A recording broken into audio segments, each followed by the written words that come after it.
Durant l'année 2023, j'ai lu environ une trentaine de livres. Pour certains et certaines, ce nombre ça peut paraître énorme et pour d'autres ça peut paraître totalement dérisoire, mais très honnêtement, les chiffres, on s'en fout un peu. Pour moi en tout cas, c'est seulement un repère pour ma rétrospective de fin d'année. J'ai pas envie de faire de la lecture une compétition, un challenge, une vague tendance sur les réseaux sociaux. Non, pour moi ça a toujours été avant tout un plaisir. Et il est vrai que j'aurais aimé découvrir un peu plus de livres durant cette année, mais à cause de mes études, ça n'a pas été possible. Étant donné que je suis en prépa charte deuxième année, parfois j'ai dû troquer des lectures plaisir pour des manuels d'histoire ou bien des lectures plus classiques, et ce quand je trouvais le temps de me poser pour bouquiner. Et bien que ces ouvrages soient quand même très intéressants, c'était quand même un besoin pour moi que de me replonger dans des lectures plus plaisantes et plus légères, on va dire.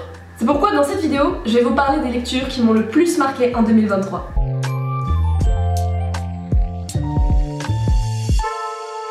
D'abord, je vais vous parler de mes coups de cœur de l'année, puis ensuite on ira du meilleur au moins pire. À préciser cependant que j'ai mis de côté les manuels d'histoire, je vais pas vous parler de bouquins d'histoire ici, non c'est surtout de la littérature, de la fiction, des choses comme ça. Ok, donc le premier coup de cœur qui rentre sur cette liste, c'est Solanine de Inyo Asano. Décidément je vous parle que de Asano pour l'instant, mais vous allez comprendre pourquoi. Alors moi qui suis pas généralement une fan assidue de manga, il faut savoir que les mangas d'Asano m'ont totalement bouleversée.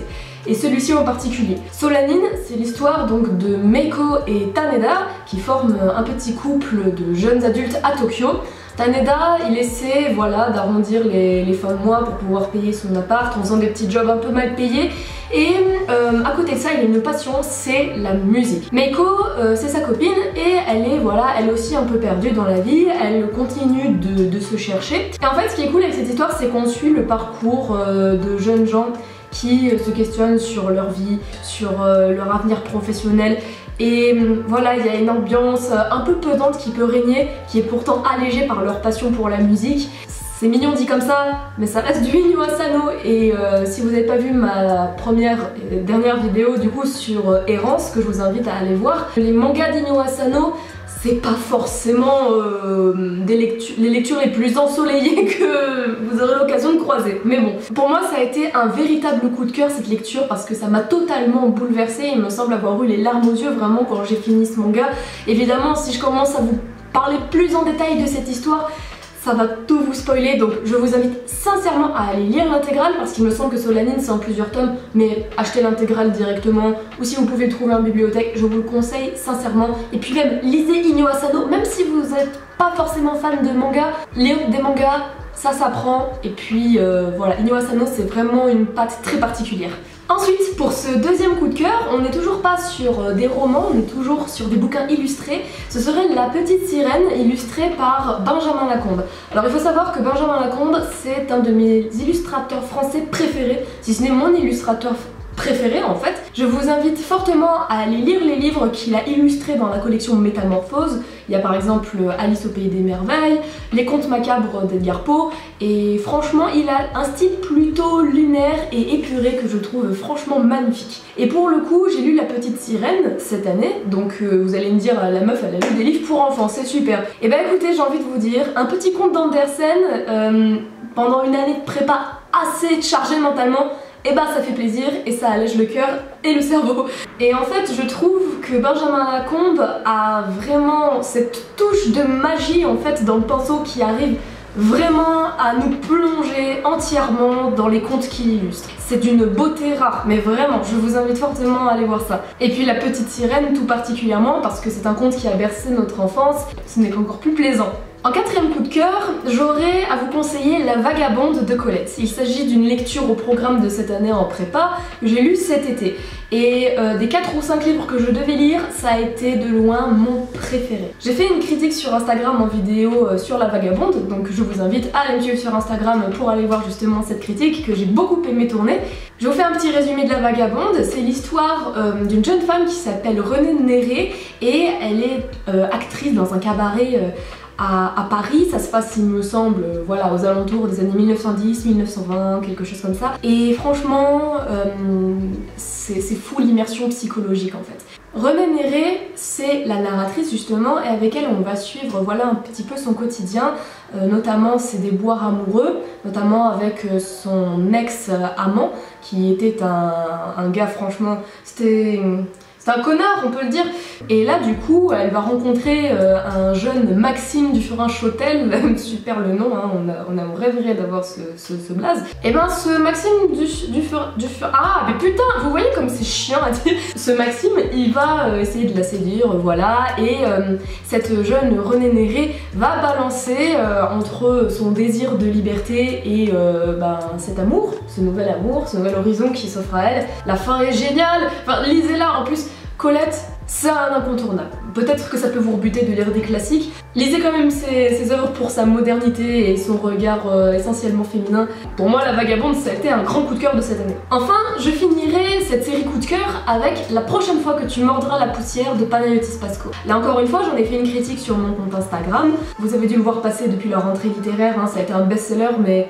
Déjà Panayotis Pasco en tant que personne, en tant qu'humoriste, je l'apprécie beaucoup. Mais alors en tant qu'écrivain, alors là, on est ravis. Franchement, avant de lire le bouquin, j'avais des préjugés, je m'étais dit oh putain, il y a encore une personnalité publique qui veut sortir un bouquin pour se faire de l'argent et avoir un peu plus de regard sur soi. Pas du tout, j'ai fait ma langue de pute, excusez-moi, pardon. La prochaine fois que tu mordras la poussière, c'est un récit autobiographique et où il y parle notamment de sa relation conflictuelle avec son père. Il y parle de sa dépression également et aussi de la manière dont il s'est rendu compte qu'il aimait les hommes en réalité. Quand j'ai refermé le livre, mais j'arrivais pas à quitter la bulle dans laquelle ce bouquin m'avait enfermé. Ce qui est génial en fait avec ce livre, c'est que j'avais l'impression que c'était une conversation nocturne avec un proche en fait. Et une écriture franchement coup de poing, c'est absolument à découvrir. Même si vous connaissez pas forcément Panayotis Pasco, c'est une lecture incroyable, mais vraiment, lisez-la. J'ai conseillé ce récit autobiographique à beaucoup de proches qui ont pu lire le bouquin et les retours n'ont été que positifs. Donc foncez l'acheter.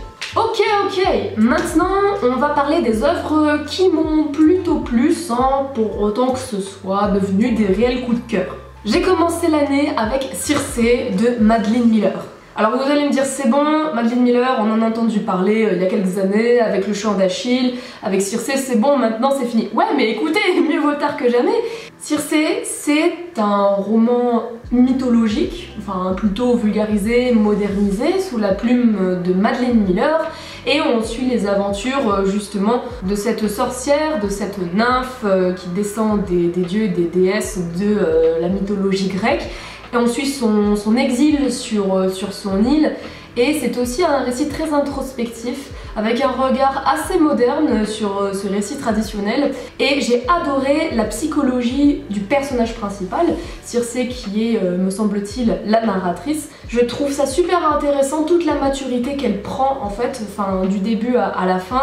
Et on suit avec elle cette évolution qui est franchement très intéressante. Elle passe vraiment de jeune fille répudiée par les dieux à une femme vraiment très forte et peut-être même menaçante pour les hommes. Et puis très honnêtement, c'est une manière un peu plus légère, je dirais, d'aborder la mythologie grecque qui peut être franchement un beau pavé. Je trouve que c'est une chouette manière de s'y intéresser en tout cas. Il y a un autre bouquin qui m'a beaucoup plu cette année.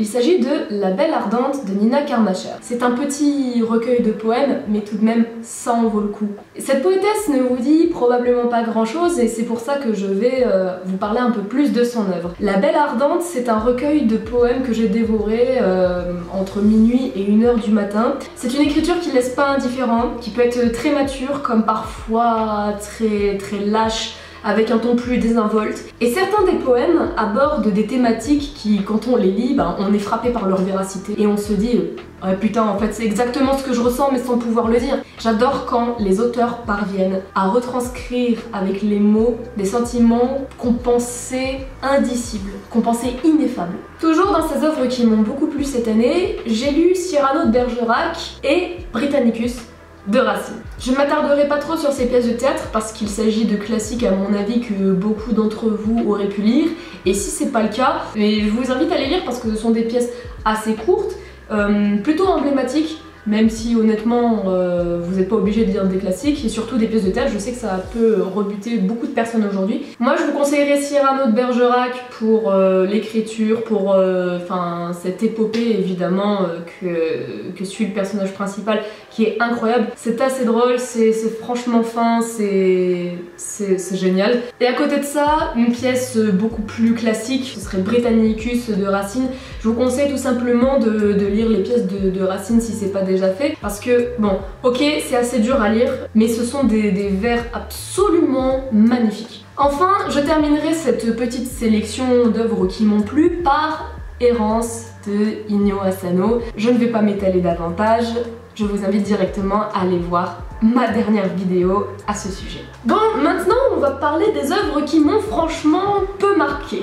Et en fait je viens de me rendre compte que ce sont que des classiques. Ce sont les classiques que je devais lire cette année pour la prépa. Et que j'ai dû me taper du coup, putain. On a d'abord le Cid de Corneille. Et j'entends déjà certains de mes camarades de prépa me hurler dessus. J'en peux plus de cette pièce en fait. On me l'a fait lire au collège, ça m'avait cassé les couilles.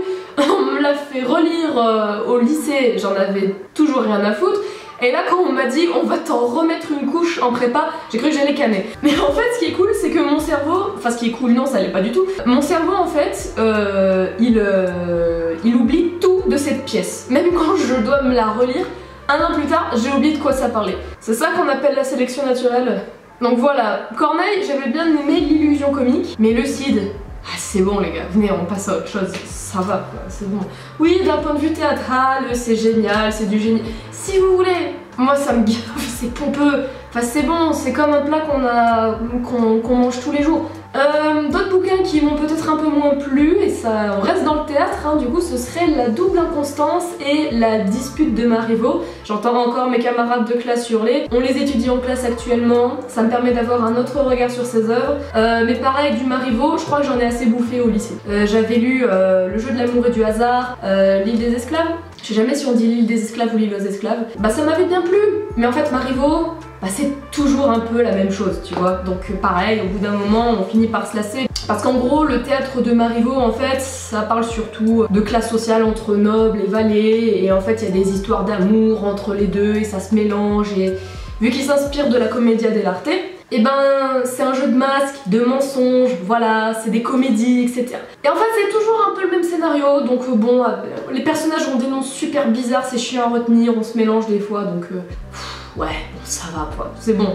Marivaux, faut que je fasse une pause avec ça. Et enfin, je pense que parmi les œuvres qui m'ont franchement peu marqué, je dirais que c'est Le Capitaine Fracasse de Théophile Gautier. Décidément, tous les bouquins qu'on devait lire pour la prépa cette année, bah ça n'a pas été ma tasse de thé. J'ai fait une critique à ce sujet sur mon compte Instagram justement, et je pense ne pas être la seule à pas avoir vraiment accroché avec Le Capitaine Fracasse. Le Capitaine Fracasse de Théophile Gautier, c'est l'histoire du baron de Sigognac, qui est un baron déchu justement, et qui un jour va accueillir dans son château délabré, pour la nuit en tout cas, une troupe de théâtre qui n'a nulle part où dormir. Et en fait, Sigognac, qui n'a pas vraiment de rêve dans la vie, il va décider de suivre cette troupe de théâtre et de devenir le matamor qui leur manquait. Il y a un fond d'histoire d'amour entre Sigognac et Isabelle qui fait partie de la troupe de théâtre.